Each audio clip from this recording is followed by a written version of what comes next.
తనని పూర్తిగా బ్యాన్ చేయాలి.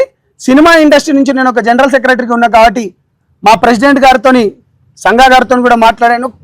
అదేవిధంగా వేరే ఆర్గనైజేషన్ తెలంగాణ ఆర్గనైజేషన్స్ కూడా నేను సివిఎల్ నరసింహ గారితో కూడా మేము మాట్లాడుతున్నాం. ఇక విషయంలోకి వస్తే మిత్రులారా, ఎంత దుర్మార్గం అంటే ఒకసారి చూపియండి. ఆమె మంగ్లీ గారు ఏమన్నారు, ఇది ఎక్కడిది, మా చేతులలో ఎదిగిందట.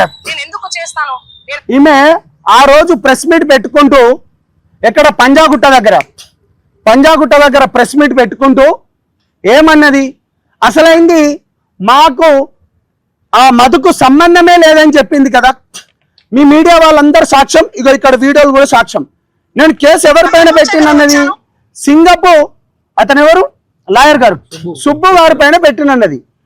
అసలైంది నీకు మధు గారికి మీకు సంబంధమే లేదన్నావు కదా మంగ్లీ గారు. నువ్వు కూడా నా గిరిజన బిడ్డలే కదా, మీరు కూడా నా గిరిజన బిడ్డలే కదా. మీకు తెలంగాణ ఉద్యమంలో మేమందరం సపోర్ట్ ఇచ్చినాం. నువ్వు ఇక్కడి ప్రాంతం కాకపోయినా నిన్ను గుండెలకు హత్తుకున్నాం. నిన్ను హత్తుకొని నీ పాటను కూడా తెలంగాణ ప్రజలకు ముద్దాడిపించేటట్టు చేసినావు. నువ్వు మధుకు సంబంధం లేదు అన్నవే అమ్మా. రాత్రి పోయింది, నువ్వు ఎవరింటికి అమ్మా, ఇది ఎవరి బిల్డింగ్ అమ్మా తల్లి, నువ్వు ఎవరిని మోసం చేద్దామని. నాకు ఎందుకు కోపం వస్తుందంటే, నాకు కూడా కాల్ చేసి అన్నా నాకు అసలైంది సంబంధమే లేదు, అసలైంది దీంట్లో నువ్వు కూడా నా గురించి ఒక ప్రెస్ మీట్ పెట్టండి అన్న, నాకు అనుకూలంగా అంటావా. నీతి నిజాయితీ ధర్మం గురించి కొట్లాడుకుంటూ 15 ఏళ్ళకెళ్ళి నేను ప్రజల సమస్యలపైన కొట్లాడుతుంటే, నేను ఆ రోజు విజయవాడలో ఉంటే నన్ను కూడా బ్లఫ్ చేయడానికని మీరు చూస్తారా. ఇది ఎవరు, ఇవాళ మీ మీడియా వాళ్ళు అడగాలి. మంగ్లీ ఇది ఎవరు, ఈ ఫోటోలో ఉన్నది ఎవరు, నీ పక్కన ఉన్న మీ చెల్లె ఎవరు, ఇక్కడ ఉన్న మధు ఎవరు. మధుకు నీకు సంబంధమే లేదన్నావు కదా. నాశనం అవుతారు ఇవాళ. పేద బిడ్డల ఉసురు తగిలిపోతుంది మీకు. నాశనం, తెలంగాణ భాషలో సర్వనాశనం అయిపోతారు ఇవాళ. మీరు ఇంతకు ముందు మాట్లాడి చూసింది కదా, ఈ ఆకలి చావులు కావు. ఈ పేద బిడ్డలు, ఈ చనిపోయిన వారు ఇప్పటి వరకు 3-4 చనిపోయినరట. ఇగో ఈ అబ్బాయిది దేవరకొండ దగ్గరే. రాజకీయ నాయకులకు మనకు ఓట్లేసి ఎందుకు మనని ముఖ్యమంత్రులను, మంత్రులను, ఎమ్మెల్యేలను చేస్తుందంటే ప్రజల తరపు నుంచి మనం మాట్లాడడానికి.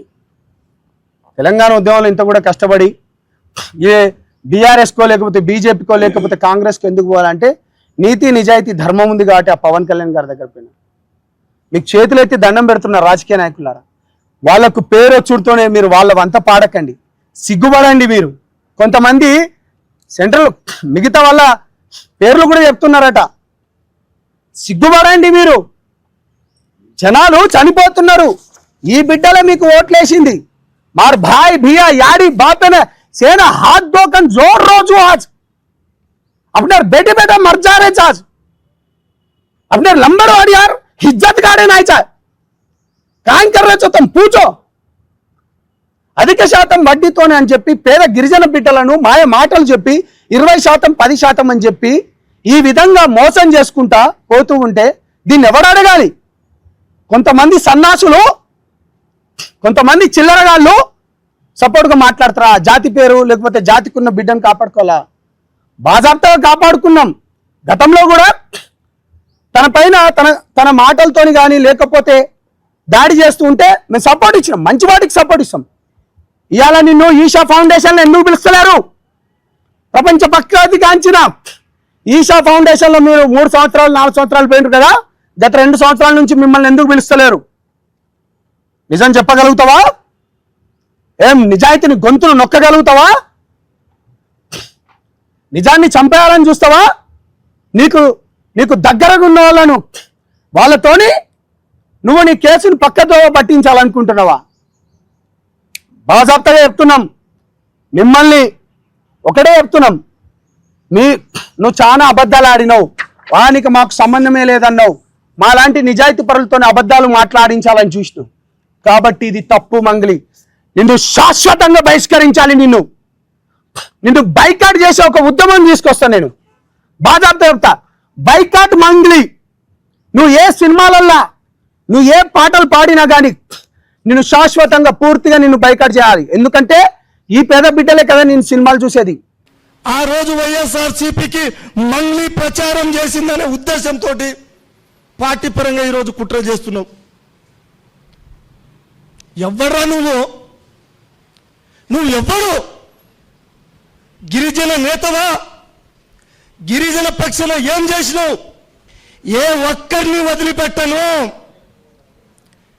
ఏ ఒక్కరిని సంపత్ రాథోడ్, అశోక్ రాథోడ్, కొంతమంది మీడియా, యూట్యూబ్ ఛానల్, ఏ ఒక్కరిని వదిలిపెట్టను. రాసుకోండి.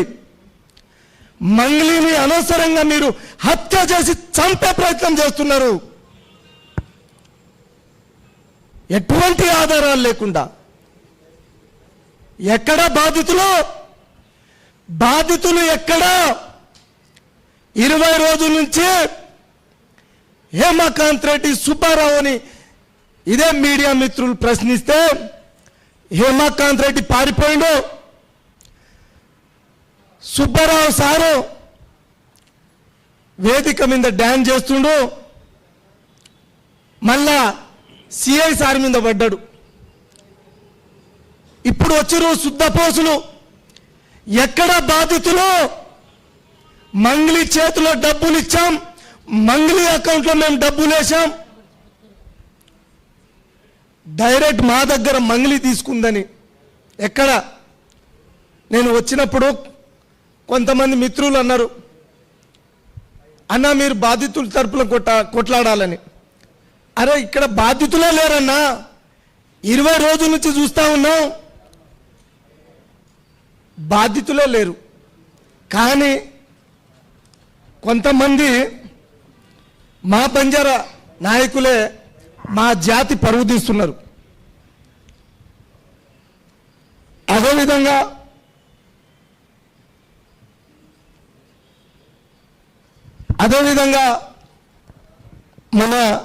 మన తొలి వెలుగు రఘు గారు, రఘు అన్న మీ స్టూడియోకి వచ్చి ప్రత్యేక సాక్షి, మధుతో పాటు తిరిగిన వ్యక్తి అని మనం అనుకున్న వ్యక్తి, బీఆర్ఎస్ పార్టీ ఇస్లావత్ అభిషేక్ మీ దగ్గరికి వచ్చి పచ్చి నిజాలు మాట్లాడిండు. అయినా మంగ్లీ మీద పగ పెంచుకున్నట్టుగా వ్యక్తిగతంగా తీసుకొని మన తొలి వెలుగు రఘు నువ్వు కుట్ర చేస్తున్నావు, మంగ్లీపై కుట్ర చేస్తున్నావు. వాళ్ళ కుటుంబ సభ్యులు ఏ ఒక్కరికి ఏమైనా కానీ ఎవరిని వదిలిపెట్టము. గిరిజన జాతి ఎవరిని వదిలిపెట్టదు. రాసుకోండి. ప్రజల్లారా ఇప్పటికైనా వాస్తవాలు తెలుసుకోండి. మీడియా మిత్రులు వాస్తవాలు చెప్తున్నారు. కొంతమంది యూట్యూబ్ ఛానల్ మీడియా మిత్రులు వాళ్ళకి చేతులు జోడించి చెప్తున్నారు, నిజాలు మాట్లాడండి. ఎవరైనా బంజారా నాయకులు కావచ్చు, వేరే వాళ్ళు కావచ్చు, ఉసర్వెల్లి లెక్క మాట్లాడితే మీడియాలో చూపించకండి, మీడియాలో చూపించకండి. దయచేసి ఆపండి, ఇంతటితో ఆపేయండి. చట్టం ఉంది, ఆల్రెడీ చట్టం కూడా ఆమె ప్రమేయం లేదని చెప్పేసింది. ఇంకా విచారిస్తుంది, ఇంకా ఎవరనేది విచారిస్తుంది. కానీ కొంతమందికి ఎందుకో అంత ఇంట్రెస్ట్ తోటి చూపిస్తున్నారు. ఒక గిరిజన యువతి మీడియా ద్వారానే పైకి వచ్చింది. ఈరోజు మీడియా ద్వారానే మీరు తొక్కే ప్రయత్నం చేయకండి ప్లీజ్. గిరిజన జాతి మొత్తం ఆమె అండగా ఉంది. కొంతమంది అంటారు మోతీలాల్ నాయక్ ఒక్కడే మంగ్లీ తరపున మాట్లాడుతుండు. ఎస్, మోతీలాల్ నాయక్ ఒక్కరు కాదు, మోతీలాల్ నాయక్ అటువంటి వాళ్ళు వేల మంది మా గిరిజన జాతిలో నాకు ఫోన్లు చేసి చెప్తురు, నువ్వు మాట్లాడు. జాతి పక్షాన కొట్లాడే వ్యక్తి, ఏ పార్టీకి సంబంధం లేని వ్యక్తి నువ్వు మాట్లాడు. దమ్ముంటే ఆ శుద్ధ పుస్తక చెప్తున్న సంపత్కి జనసేన పార్టీ నువ్వు రాజీనామా చేసి ఇదే మన గిరిజన పెద్దల సమక్షంలో ఆ యూనివర్సిటీలో కూర్చుందాం. రా, నీ తరపున నువ్వు రా బిడ్డ, మాట్లాడదాం. ఎందుకని ఇట్లా చేస్తున్నావు? వ్యక్తిగతంగా మంగళిని ఎందుకు టార్గెట్ చేస్తున్నావు? ఒక్క చిన్న ఫోన్ వస్తే నువ్వు మీడియా ముందు పెట్టేస్తున్నావు. ఏం రా నాయన, నీకంతా ఎందుకు ఇంట్రెస్ట్ ఉంది? అరే, మంగ్లీ నాతో అబద్ధం ఆడింది, ఇట్లా చిట్కేసి మాట్లాడతావు, అరుస్తావు. ఆ ముక్కులో సీము గారుతుందో మరి ఏమో డుస్సు డుస్సు అనుకుంటా, మరి ఆమెను భయప్రాంతులు చేస్తున్నావో, మరి ఆ ముక్కుతోటి ఆ మీడియా లోగోని కొడుతున్నావో తెలుస్తలేదు. అరే, ఉత్త పుణ్యానికి అనవసరంగా ఎందుకు రండి ఆయన? ఇప్పుడే జాతిలో ఉన్న అందరు ఫోన్లు చేసి నేను తిడుతూ ఉన్నారు. నువ్వు ఫోన్ చేసి మా ప్రాంతానికి, దేవరకొండ ప్రాంతానికి అర్ధరాత్రి వరకు, రాత్రి వరకు మా ప్రాంతంలో మా వాళ్ళని ఫోన్ చేసి నువ్వు ఫోన్లో మాట్లాడి నేను రికార్డింగ్ చేస్తా, నాకు కొంతమంది యూట్యూబ్ ఛానల్ వాళ్ళు నాకు ఫేవర్గా ఉన్నారు, అందులో నువ్వు ఫేమస్ అవుతావు, మీడియా ఫేమ్ అవుతావు. ఏం రా సంపత్, నువ్వు అట్లా మాట్లాడి జాతి పరువు తీస్తున్నావు. జాతిలో ఉన్న ఉద్యోగస్తులు, రిటైర్మెంట్ అధికారులు, ప్రొఫెసర్లు అందరు తిడుతున్నారు రా నాయన. నువ్వు ఎందుకు? ఆధారాలు ఉంటే రారా నాయన. అనవసరంగా ఒక అమ్మాయిని ఇరికించినావు నువ్వు. పాప ఆ అమ్మాయిని ఇప్పుడు ఒక అక్క చెప్పేసింది, చెప్పదనుకున్నావు, చెప్పేసింది. ఎందుకురా మిగతా వాళ్ళ జీవితాలతో ఎందుకు ఆడుతున్నావు? సర్వనాశనమైపోతావురా నువ్వు, ఎటువంటి ఆధారాలు లేకుండా.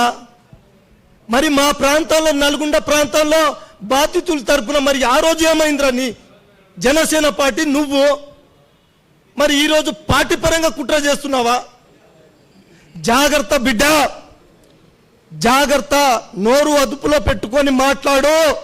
మరొక్కసారి నేను మీడియా ముందు వచ్చేటట్టుగా మళ్ళా రిపీట్ చేస్తే మాత్రం ఆధారాలతో పాటు అప్పుడు వేరే విధంగా ఉంటుంది. తస్మాత్ జాగ్రత్త.